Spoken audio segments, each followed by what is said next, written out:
Dr. Gia, and thank you so much for joining us for another episode of Stories of Hope with my guest, Tyrone, who we all know as TJ, as he shares his story on hope through the gray areas.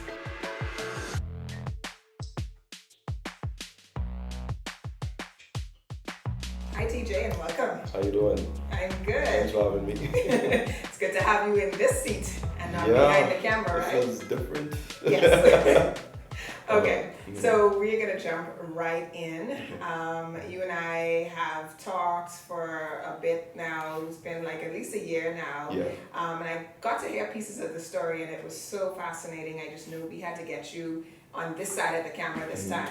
So we're gonna start with a very loaded question. I want you to tell me what it means to be a man in 2017. Okay. I guess for me, my definition of it, I tend to compartmentalize it. Because I feel like there's a difference between being, just a man in 2017, and being a Bahamian man, Oh, okay. in 2017, especially being a millennial, Okay. And I would say that, first off, I would say it's definitely easier to be a man in 2017, especially with the rise in social media and everyone expressing themselves, so on and so forth. So easier than when? I would say A decade ago? yeah, probably a decade plus. Okay. I'd say, but like probably over the last 15 years maybe. Okay. So we've become pretty progressive, recently, and there's more of an outlet now. Okay. But it's still not exactly the ideal place. Okay. You know what I mean? For the standard Bahamian man. Okay. We're almost there though. So give me one quick example of how we're doing a little better with the progressiveness. Well, Bahamian man. we have more of an outlet now to voice our opinions. Okay. We culturally we were not necessarily bred or raised to be that way. You don't want to say too much about how you feel, and like not talking about like some soft side per se, but just basically saying that hey, I'm a human being, I exist, and I actually do have things that I want to do, and I actually do wish someone would listen to me. We have more of that now, like I say, with social media, so that's good. But in the past, before the rise in social media, you only had like MSN Messenger. My age is showing. I heard about MSN Messenger from a friend, and but that's what you had. And then before that, I don't know. You didn't really have much of an outlet now. So I definitely think you are capturing the millennial voice in this because as a woman, I would say that men have always had the voice, but I think you're coming from a different perspective. Right. Yeah, definitely. So this is very interesting. Okay. So now the other thing that I would label you as is an entrepreneur. Right. And I'm very fascinated by that because you're young. Right. You're a man, so you're a young man, and again, what we know stigma is for young men, and you are also an entrepreneur. Tell me, what is that? What does that mean for you? What is it being an entrepreneur as a young man in this day and age? Within the Bahamian context, I'd say being an entrepreneur is a constant struggle. But it's really because a lot of things that I do as an entrepreneur, because my direction has been very unconventional. Right. We produce film. Me and the team and I, we produce film. We do these these things, Bahamians say, oh, you're doing a little clip, and you're doing a little, so on and so forth. And every time they say it, you're like, we're filmmakers, I don't understand, But then, like, being in this particular business in the Bahamian context has been really hard.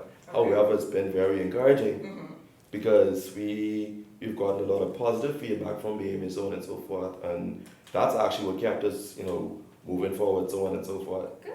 Yeah, and I would say that it is tough. Anytime you do something unconventional in the Bahamas, I think it scares a lot of persons. It scared parents, good Lord. It doesn't help with the relationships because of what we know culturally. Okay. That's the reason why it's like that. So you're not on a good government job, and you're exactly. working at a hotel. Yeah, and security in the formal definition, I don't have that, but let's say as it relates to being an inspiration to persons who want to take a few risks, right? So I've resorted to taking my business you know, in filmmaking, commercial advertising, and unique marketing, you know, with the international flair, and create an outlet for those persons who like doing the conventional stuff. Like, they have a good government job, but maybe they like dramas. Right. You know what I mean? You know, Mm-hmm. maybe this person here is a doctor, but they want to act as well. Mm-hmm. So what I realized was there is a place for it, Mm-hmm. but somebody has to build it. Right. You know, it's just I think it was really really tough in the beginning because in the Bahamas I realized that we kind of have a mentality where we see the other guys doing stuff out there, so we're like, hey, this guy has a really strong story. He spent 6 years and living out of his car, and look at him now. He's a success. He's this. He's that. But that's for him. That ain't for you. He's a Bahamian. Okay. You know, he's a Bahamian young man. Don't do that. Don't do that. You know, go put in for government. Go join the police force or do this or do that. So now Yeah. hold on a second. Sounds like you were speaking from experience because Yeah. you mentioned parents and you came back to that. So TJ, tell me, what is it? I mean, I know for sure it has something to do with daddy. Yeah. What is or what has been the role of your father as it relates to you as the man that you just described? Right. It's more freedoms now in 2017, and also as the entrepreneur who is in many ways a pioneer. Right. Well, with my father, let me give you a bit of a backstory. My father was a police officer. Okay. To me, he was well decorated. He was there for like 32 years or so. And as a kid, you know, you're growing up and you saw like these pictures all through the house. You know, he has on this beret with a big AK-47 in his hand, and then on like a mountain. Yeah, like bags and bags of coke. Not selling it. I mean, like he sees it.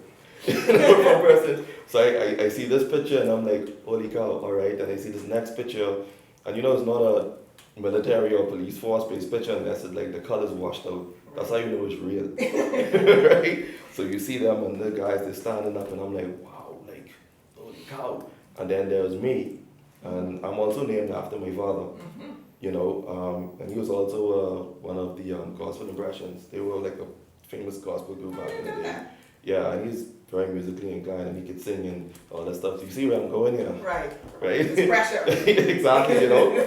And so every time that's the gray area that I was speaking about, the hope that I needed to get through that particular aspect. Like, I grew up with a disdain towards my father, but it wasn't based on something that he didn't do. Okay. You know, the gray area is just based on a misunderstanding Okay. of what he was trying to do as a father. Tell us about that misunderstanding. I heard at one point from a guy, he's in his 40s, I think, and he said to me that one time he spoke to his father, right? And his father said, you know, so and so, no one gave me a manual on how to raise, raise a family. And my father didn't know his father. Okay. You know, my grandfather died very young. So it wasn't until later on in time in my life, I realized that while I may not have been pushed or encouraged in the things that I like to do, watched a lot of TV. I was fascinated by a lot of things. I was weird. Okay. You know, I was weird. I mean, really, really, really weird. Set aside. It's easy for me to act in front of a camera, but to be myself is completely different. Interesting. Like this. This is a problem. Right. It's stretchy. Because it's TJ. Right. You know, and not this character or that character. Yeah.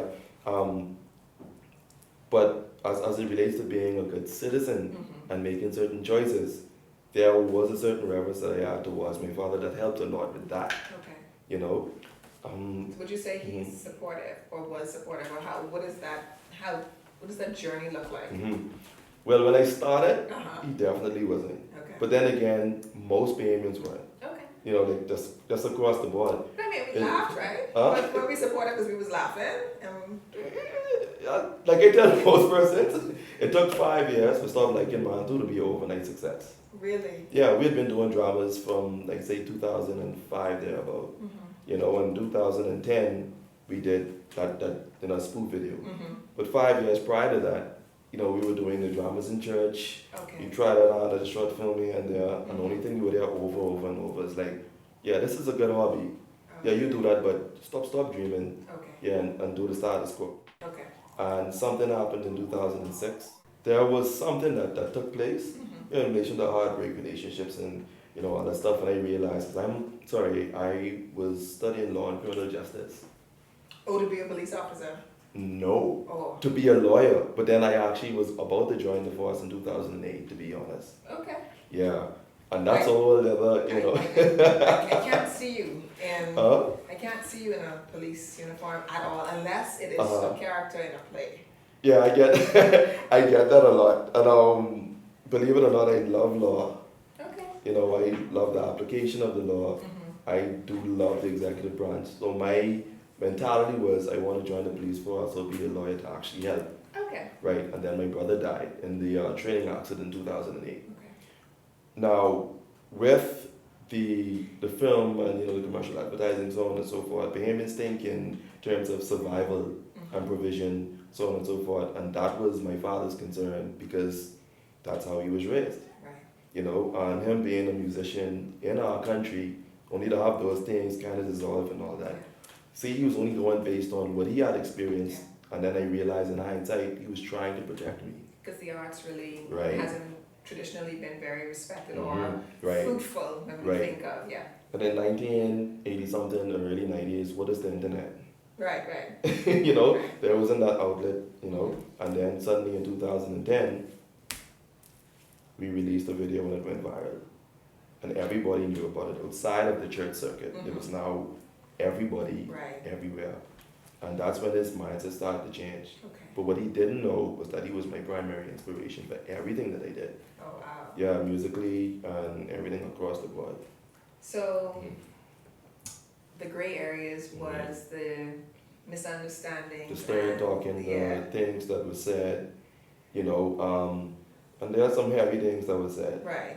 Right. He's a Bahamian man who's on the Uh-huh. force, so Right. I think we can let our imagination go with that. Mhm. Yes. Exactly. No, I You know, get it. I get it. And there's a It makes prestige sense, that comes with it. You're part of the church, you're this entertainer, people know you, Mhm. and all that stuff. Your namesake have to resemble you. Yes. Yeah, so I hated him for that. Okay. Because I'm like, I can't achieve that. And, But that wasn't you, right, even though you carry Tyrone. yeah. So where does hope play in that? Hope, to me, hope is basically persevering because you know there's something that you have to do. I had to realize over time, because I met more men, believe it or not, in my experience, it was mostly the women who supported what I do more so than the men. Okay. So I started to have this general understanding that, hey, and I know this would be weird, but my hope actually came through the understanding that my father he's just human. The older I got, I realized that I started to make decisions and That's good. my own fair share of mistakes, Right. you know, and what I thought was black and white, oh, I won't do this, he's not an encouragement, I hate him. Mm-hmm. It started to get gray when you realize you start having to tell people what they should hear because you really want what's best for them, you know? So the maturing process. Right, and then there was a turning point earlier on, but I was 17 when there was this incident. This is that story. Okay. Yeah. You be okay? Yeah, Okay. I'll be good. I'll be good. The short end of it was there was this one time I was in through Peter Street. This is off on East Street, and I was literally in this murderous rage because of something that I felt slighted for. I felt I don't do nothing to nobody. People always talking to me bad. Every time I try to do something, someone knock me down. I was a disappointment to my daddy. You know, all these different things. I heard it from every Wow. angle. You know, this was before I even said that I wanted to be, you know, at first I wanted to be a writer, then I wanted to be an actor. Okay. The word filmmaker never, left my mouth. And something happened and I had enough. You know, and there I was in Peter Street, little pony, 17-year-old, and about 4 people have me pinned to the ground because they don't want me to make a mistake. And the only thing that I'm telling them, I'm not telling them, stop me, I don't want to commit murder or anything like that. I'm like, don't tell my daddy. Don't call my daddy, don't call my daddy, don't call my daddy. Hours passed, they still want me down. I wasn't aware of the hours that passed, Right. but I'm like, don't call my daddy, don't call my daddy. And they did everything they could to keep me in the room. And I'm pacing back and forth, and I'm just gone. Mm-hmm. I'm gone, And in my mind, I'm like, as long as daddy don't know, that's it. Right. And keep in mind too that when I was a child, my dad used to play with me a lot, Mm-hmm. so on and so forth, until I academically, my grades started to slip and all that stuff because I didn't have an understanding of how to do those things. Very short attention span Right, and all that right, stuff. right. Yeah, you know. You're not. Right. This is okay. And at some point, they're standing between me and the door, like this group of people, and then I see past them, and at the door, there's my father standing up. We are gonna start right there. Yeah. This makes for a beautiful cliffhanger for part 2. So I want to thank you for joining us on this episode of Stories of Hope, as we have listened to TJ share his stories of hope through the gray areas. We also want to say a special thank you to Dunkalik Studios and to Pam Burnside for allowing us this awesome, colorful, hopeful space. We encourage you to subscribe to the page so that you can get all updates when we post new videos.